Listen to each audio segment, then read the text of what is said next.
ఇలా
3 రోజుల క్రితం అయితే వడగండ్ల కారణంగా వందలాది వేలాది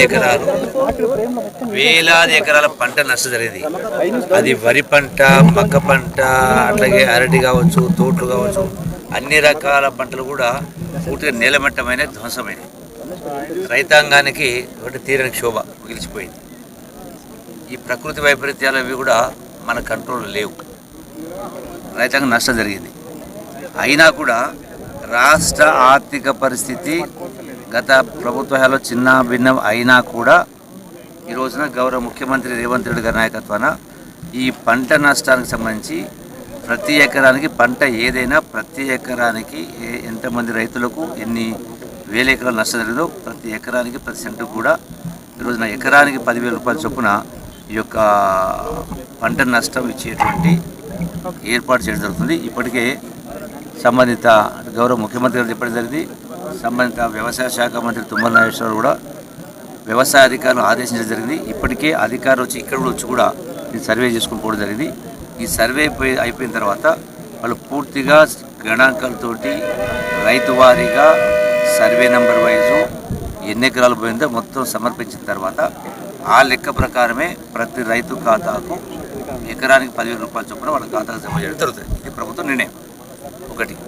రెండవది, గతంలో కూడా కాంగ్రెస్ ప్రభుత్వం ఉన్నప్పుడు వివిధ పద్ధతుల ద్వారా రైతాంగాన్ని ఆదుకునే కార్యక్రమం జరిగాయి. ఇది ఒకటి పంట నష్టం కావచ్చు, రెండవది క్రాప్ ఇన్సూరెన్స్ కావచ్చు, ఇట్లా అట్లాగే సబ్సిడీ విత్తనాలు కావచ్చు, అట్లాగే ఎక్విప్మెంట్స్ ఇవ్వడం ఇవన్నీ జరిగాయి. గడిచిన 10 సంవత్సరాలు ఇవన్నీ కూడా టోటల్గా ఒక్కటి కూడా ఇవన్నీ కూడా మర్చిపోయారు. ఇది మళ్ళీ కాంగ్రెస్ ప్రభుత్వం వచ్చింది కాబట్టి రేవంత్ రెడ్డి నాయకత్వంలో వాటన్నిటిని పునరుద్ధరిస్తూ ఈ క్రాప్లతో పాటుగా రేపు వచ్చే వానాకాలం పంట నుంచి కూడా ప్రతి రైతు పేరు మీద క్రాప్ ఇన్సూరెన్స్ చేసి ఆ ఇన్సూరెన్స్ ప్రీమియం అమౌంట్ మొత్తం కూడా ప్రభుత్వం భరించే కార్యక్రమం చేసి రైతులను ఆదుకునే కార్యక్రమం చేయడం జరుగుతుంది. మూడవది, ఈ యొక్క రైతు భరోసాకు సంబంధించి కూడా ఇప్పటికే రాష్ట్రంలో సుమారుగా 69 లక్షల మంది రైతాంగం 1,50,00,000 ఎకరాలకు సంబంధించి ఉన్నప్పుడు ఇప్పటికే 58 లక్షల మంది రైతాంగానికి ఆ ఎకరాకు 10,000 రూపాయల చొప్పున ఆల్రెడీ ఇప్పటికే వాళ్ళ కాదు సంబంధించిన ఇంకా కొన్ని మిగిలినాయి. అది కూడా త్వరలోనే ఇచ్చేటువంటి ఏర్పాటు చేయడం జరుగుతుంది. భవిష్యత్తులో ప్రభుత్వం చెప్పిన ప్రకారం ఎకరానికి 15,000 రూపాయల చొప్పున భవిష్యత్తులో ఇచ్చేటువంటి ఏర్పాటు జరుగుతుంది. ఓకేనా? Thank you.